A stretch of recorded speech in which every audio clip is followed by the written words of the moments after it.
Hello everyone and welcome back to the EL99 coursebook. In this video, we're going to be going over the third and final part for the fifth unit of this book. This will be 5C. So let's dive right in. Looks like we have how we study real and virtual learning in this part. So let's take a look at 1. What is the best way to study a language?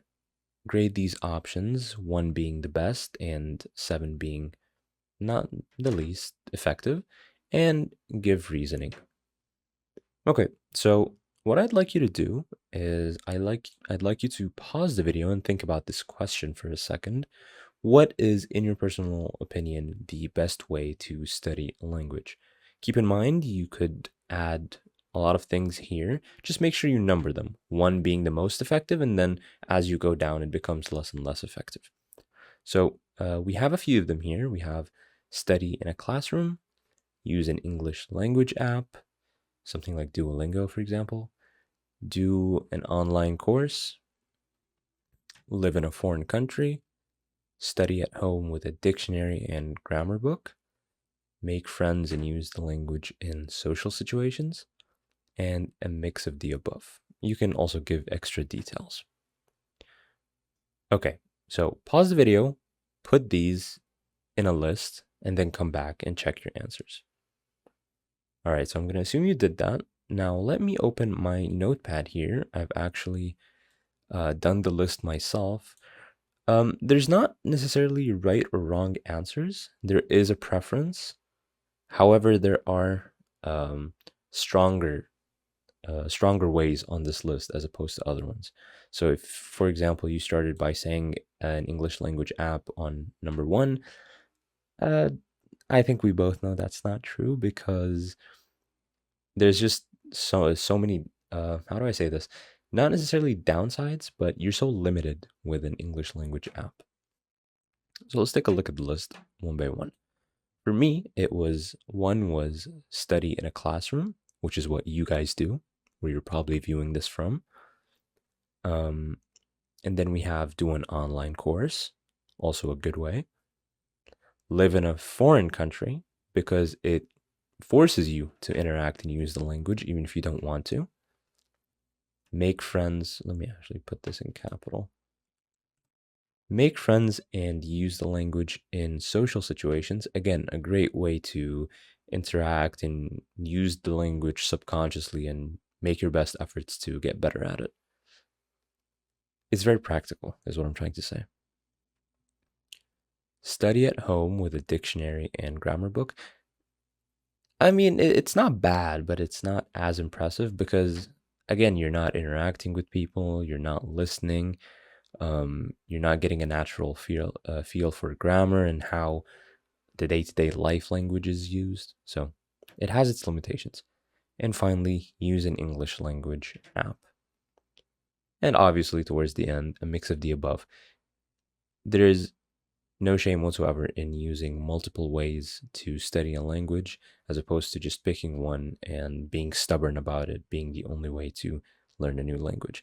At the end of the day, it's a new language. It's something new, unique and new to you, and you should use every tool in your arsenal to get better at it or be the best version of yourself with it. Okay. So that was 1. Now let's take a look at 2 here. It looks like we're going to be doing a listening. Listen to 4 people talk about studying in a foreign country. Are they positive or negative about the idea? So we're going to be listening to 4 different people, and they're going to be talking about the same idea.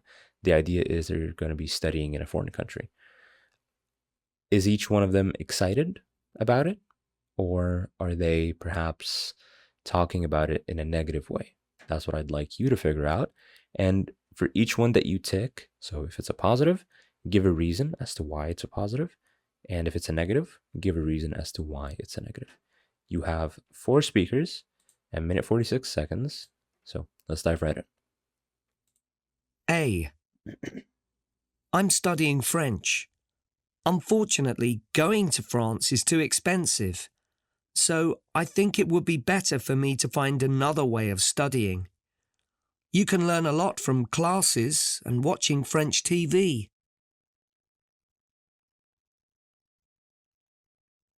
B. I'm from the Emirates, and I lived in Australia for 1 year. When I wanted something, a coffee or a sandwich, I couldn't ask in Arabic, of course, so I was always speaking English every day. I had no choice, and that's why my English has improved so much.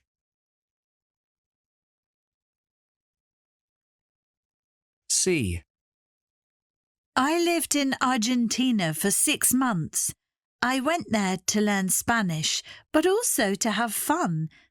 I made a lot of friends, and I had an Argentinian boyfriend. It was so interesting to learn about a different culture. It was the best time of my life.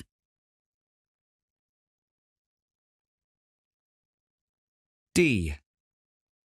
I went to London and tried to improve my English. It wasn't a good experience. I'm quite shy and I found it really difficult to speak to people. I was nervous because they often couldn't understand me. In the end, I came home early. Okay, so now that we've listened to the 4 different people talking about the idea, let's start with speaker A. Was he talking about the idea in a positive or negative way? That's correct. He was talking about it in a negative way. And the reason for that was because going to France is expensive. Okay. For the second speaker, was she the one that went to Argentina? No, she wasn't. No. Okay. No, this was the person that was talking in English in the United Arab Emirates, and he was talking in a positive manner because he had to use French a lot and he got better at it. So, having to use the language in social situations. Okay? And for the third speaker, she was talking about the idea in a positive manner because she, well, let's see, how do I write this? Moved to a foreign country and made friends. And finally, for the last speaker, she was quite sad and talked about it in a negative way. And the reason for that was she was quite shy and nervous. Okay, so these were the 4 different speakers. 4 different speakers, each with a negative attitude or positive attitude towards the idea of studying in a foreign country, and these were their reasons. All right, great. Now let's go to the second page. Let's see here. Okay, before we do anything, I'd like you to take about 20 to 30 seconds taking a look at this picture here, and I'd like you to think about what is going on. What do you think the text is going to be about based on the picture alone? And then after that, we'll keep going. So pause the video for a second and then come back and we'll go over the text together. All right, so assuming you've gotten a general idea of what this could be about, now let's take a look at 3, which is read the text about virtual learning. Would you like to try learning this way? So it looks like we're going to be talking about virtual learning, or you're going to be reading about virtual learning. Virtual means something that is online, something that you can do from somewhere else entirely, different countries, different rooms, different cities, all of that. As long as it's done online, it's virtual. What I'd like you to do is now I'd like you to pause the video again. This time, read the text, go through it, see what it's talking about, and perhaps share your thoughts if you'd like to try this new way or new method of learning. All right. So I'm going to assume you've already read the text. Now, let's go down to 4. Make predictions about the future of learning. Again, this will be up to you. There's no right or wrong answers. Just make sure it makes sense. A, I think or don't think students will use books. These are mostly yes or no questions, but you can give reasoning. I still think students will use books, personally. Books have always been a part of our lives. The books might be virtual, just like the new way of learning, but there's still going to be books nonetheless. I think or don't think computers will replace teachers. I do think computers will replace teachers, but only to a certain extent. We still need teachers at the end of the day to teach us things. The number might go down because computers and AI might take over. But again, you need, like, if there used to be 5 teachers before, now you have 2 instead of 5. But being completely removed as a teacher, I don't think that's going to happen. And C, excuse me, students will or won't learn everything from their mobile phones. No, I don't think they'll learn everything from their mobile phones. So won't learn everything from their mobile phones. I feel like with how powerful and strong mobile phones are, they're also limited, um, mainly in the screen size and what you can do with it. Like, I feel like if you really need to study and sit down and have ideas and write things down, listen, you're probably going to go for a laptop or a desktop or even an iPad, for example, something that's bigger. The biggest limitation of a mobile phone is also its biggest advantage, which is its size. So take that how you will. For me personally, I think it's a great it's a great tool to add to your arsenal of things you use to study and learn, but it's not the only way. It can't be. It's simply not enough. So that's what I think. All right. Uh, let's see here. Now let's go to 5. See what we got.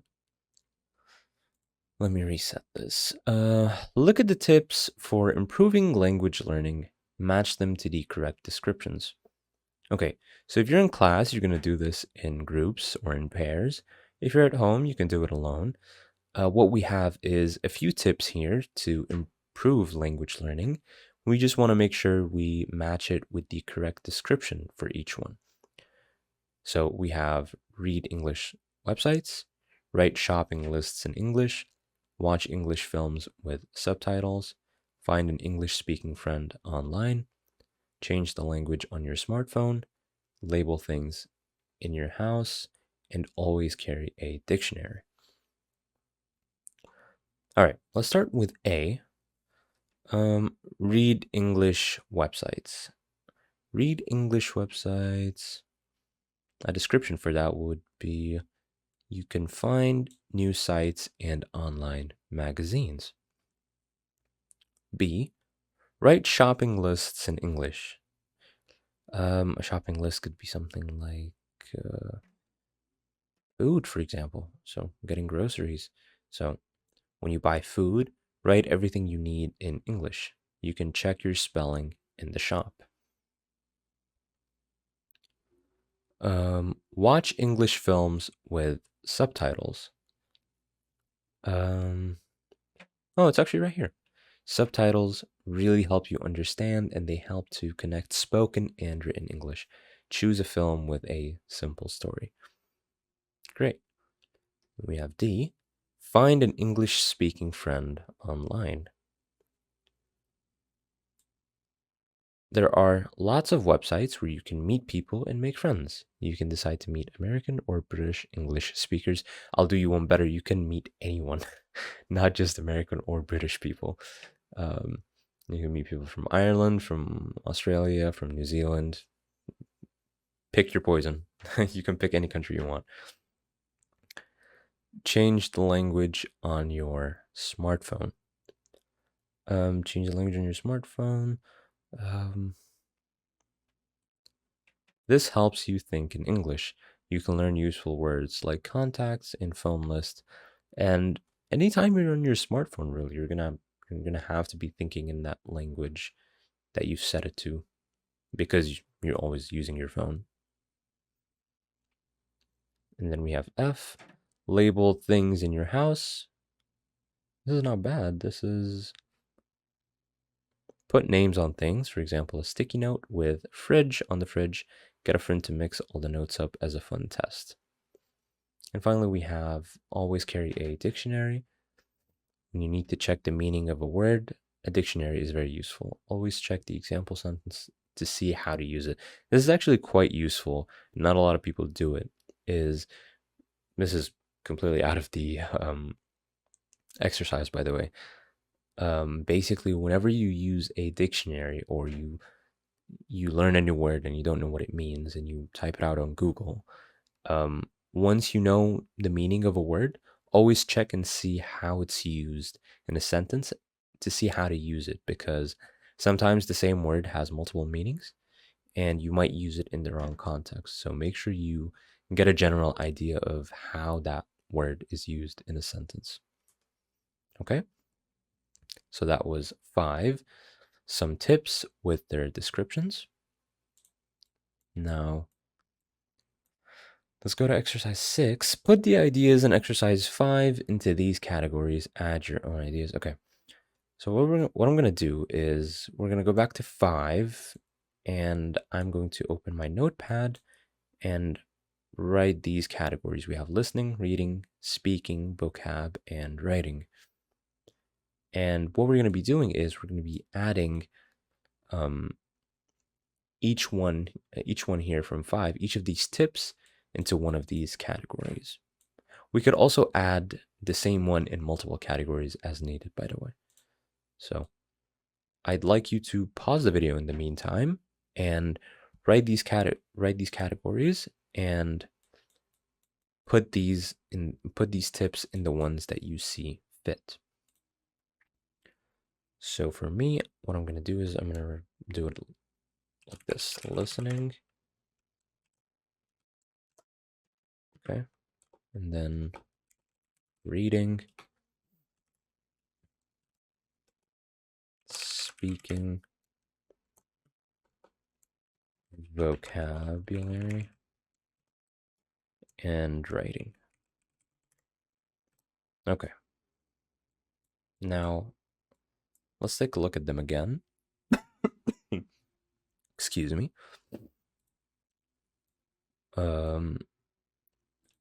Let's start with A, read English subtitles. What do we think? Obviously, I hope you've already done this. You've paused the video and done this, but let's go over it together. Read English websites will be reading, which will be A. Is there anywhere here that we could add it as a category? I don't really think so, no. So, reading it is. And then we have write shopping lists in English. Write shopping lists in English would be writing. So we'll put it here. Watch English shows with subtitles. Watch English shows with subtitles. That will be listening. It will also be reading. And it'll be vocab as well. Why? Because watching with subtitles allows you to hear how the words are pronounced. It allows you to read the word, how it looks, and it subconsciously adds to your brain the meaning of that word because you're seeing it happen on screen. So listening, reading, and vocab, a great way to improve language, by the way. D, find an English speaking friend online. This will mainly help you with your speaking. Change the language on your smartphone. This will be reading. You're literally reading new words as you use your phone more and more in the new language. Also, I'd say vocab, because these are going to be new words that you don't know, so you're going to learn what they mean. So you're going to be improving your vocab as well. And then F, label things in your house. Label things in your house means we'll be focusing on writing. And then G, always carry a dictionary. Always carry a dictionary will be G. It is mainly used to find new words and their meanings and how to use them. Okay? So this was exercise 6. I hope yours looked something similar. All right. Before we take a look at this text here, what I'd like you to do is, do you guys remember in some of the previous units, we had the past and present, and we usually compare between them in a simple way, where we use the past simple tense or tenses in the past and the present to talk about things that are happening right now. So, for example, here, we can use the past simple to describe actions that have started and finished in the past, and as you'll notice this in the text as well. So things that have already happened, they've started, they've been finished, done in the past, we use past simple for them. But when I want to talk about things that happen on a regular basis, I use the present simple. For example, I could say something like, we use ambulances and helicopters to transport sick and injured patients. Also, let's just do the example for the past simple as well, because why not? We use the past simple to describe actions that have started and finished in the past. In the past, there was only a basic health service. That is something that started and now it's finished, also in the past, okay? So before we go into the text again here, let me actually open it. I feel like it'd be better this way.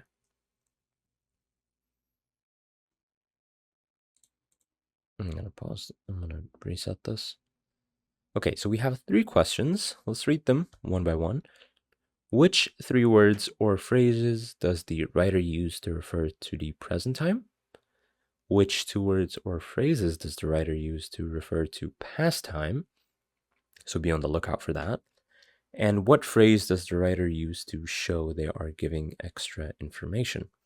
Okay, so you can probably form a pretty good idea of what you think the text will be about based on these questions alone. So you'll mainly focus on grammar here. But here we have comparing and contrasting health services now and 100 years ago. So the text is going to be based on health services 100 years ago in the past and nowadays.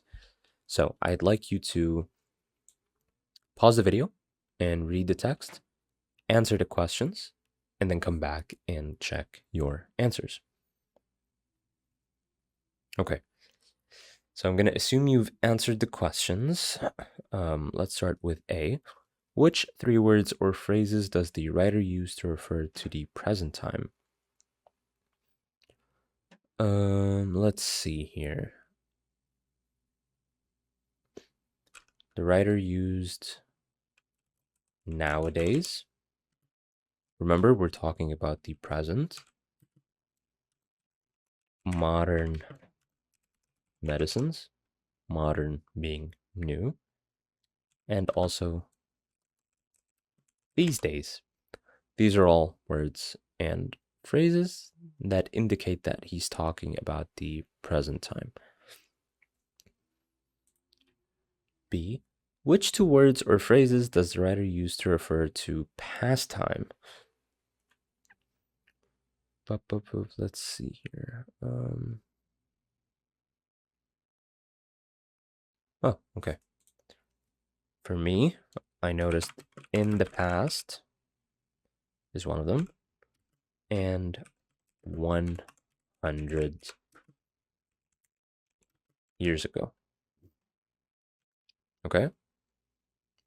These indicate that he's talking about the past.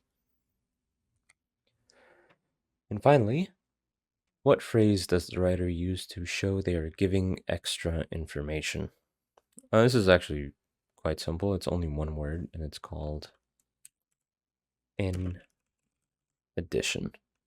So in addition implies that the writer is about to give extra information on top of the information that he was writing about. Okay? So these were the questions, and this was the text. Now, let's move on. It looks like we have to complete these sentences with some of the words or phrases from the box. So this one isn't too hard. What I'd like you to do is pause the video and try to put these in the correct fill in the blanks, and then come back and check your answers. So let's see. The exams will take place 3 days from the 15th to the 17th of June. So the exams will take place over 3 days. Most supermarkets sell fruit from all over the world. Most supermarkets sell a wide range of fruit from all over the world. In Europe, many people find city life too stressful, so they move away to this will be something called a rural area. Oh. These days, cars are much safer and more reliable than they were in the past because of developments in safety and engine design. Okay, this was a quick little exercise using some of the words and phrases from the box. All right.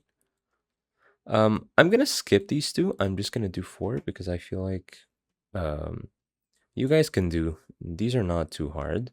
You can pause the video and do them on your own.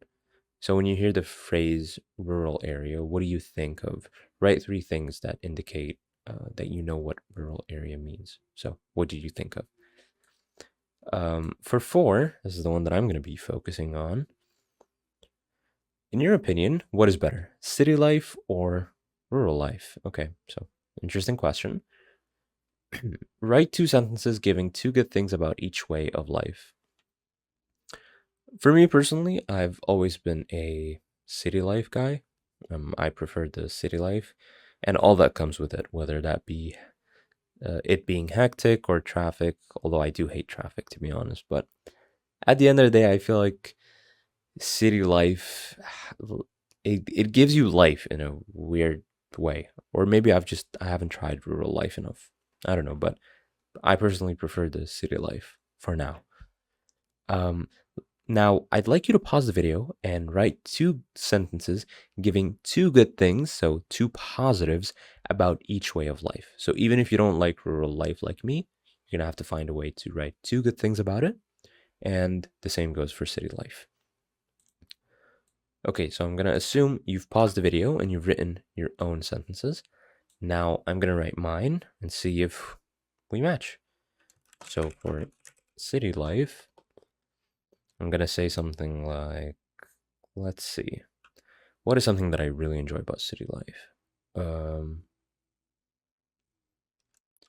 City life offers a social scene with lots of entertainment options. A lot of people overlook that. There's not a lot to do in rural life, by the way. I need a second sentence. Oh, this one's pretty easy. City life has better job opportunities and career growth. It's a big part of it. That's why a lot of people move to the city, to find better, more high-paying jobs, or just more jobs in general. All right. Now, rural life. Rural life provides a peaceful, I'd say peaceful, yeah, peaceful and slower pace of living. It's definitely not as hectic as city life, that's for sure. And that could be a good thing, to be completely honest with you. City life can be intense at times. There's also the part of having family or just a community that is close together, because everything is not so freaking far away like cities. So we could say something like communities in rural areas tend to be, on average, closer together, which allows for a greater sense of belonging, I guess. It is true, sense of belonging among residents or the people that live there. So city life offers a social scene with lots of entertainment options, no doubt about that. City life has better job opportunities and career growth. These are two positives. For rural life, it provides a peaceful, slower pace of living, perhaps better for folks that are older. They don't want to keep up with the hustle of cities, things like that. It's just much quieter, much simpler.